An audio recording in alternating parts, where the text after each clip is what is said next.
Welcome back to my another new video. তো সবাই কেমন আছো? আশা করি সবাই খুবই ভালো আছো। তো আছি পাগলের মতন, কিছু মাইন্ডে নিও না। তো আজ যাব পুজো, যেহেতু সামনে প্রায় চলেই আসলো, তো আজ যাব চুল কাটিং করাতে প্লাস স্পা করাতে। আমি যাব, আমার আমার একটা বান্ধবী, ওর মা আর আমার মা যাব। তো ওরা আসলে তোমাদের সাথে দেখা হচ্ছে। তো গাইজ দেখো, আমরা অটোতে উঠে গেছি, এবার গিয়ে পার্লারে যাব।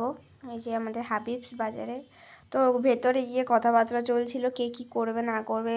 তাও অফারে ছিল, অফারে আমি ফার্স্টে আমাকেই নিল। দেখো ফার্স্টে আমার হেয়ার ওয়াশ করাবে, তো দেখতে থাকো।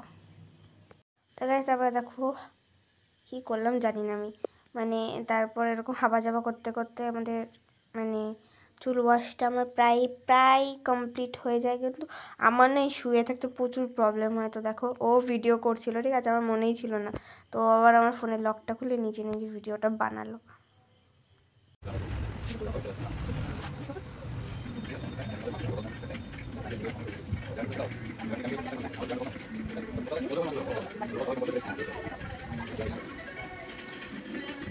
তো তারপরে আমার স্পার ক্রিমটা লাগানোর পর আমার হয়ে গেছিলো। তো তারপরে প্রেয়সীর মা গেল, আমি ওখান থেকে চলে আসলাম। আমার প্রেয়সীর ম্যাসাজ চলছিল, তো ওরও কমপ্লিট হয়ে গেছে। দেখো বসে বসে রয়েছে, প্লাস দেখতে খুব বাজে লাগছিলো, ঠিক আছে, চরিত্র মুখটা দেখাচ্ছিলাম না।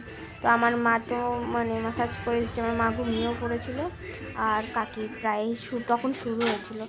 তো তারপরে দেখো ও চলে গেল তোমার ওয়াশ করাতে, ওর 15 মিনিট হয়ে গেছিলো। তো তারপরে আমার হয়নি, তখন ওর প্রেয়সীরই ওয়াশ চলছিল, তো আমি গিয়ে দাঁড়িয়েছিলাম। তো তারপরে আমার ওয়াশের পালা চলে আসলো। দেখো তারপর দিদিটা না খুব ভালো ছিল, ঠিক আছে, আমাকে খুব সাপোর্ট করছিল ভিডিওর জন্য। তো তারপরে দেখো আমার কাটিংয়ের পরে চুল ড্রাই করার পরে আমার ফাইনাল লুক চলে এসছে। বাট আমি ভেবেছিলাম হয়তো লেন্থ একটু বড় থাকবে, বাট বেশি ছোট হয়ে গেছিলো। বাট ঠিকই আছে, কারণ একটু ছোট আমি চেয়েছিলাম, কারণ আমার চুলের অবস্থা খুবই খারাপ হয়ে গেছিলো। তো দেখো আমার ফাইনাল লুক।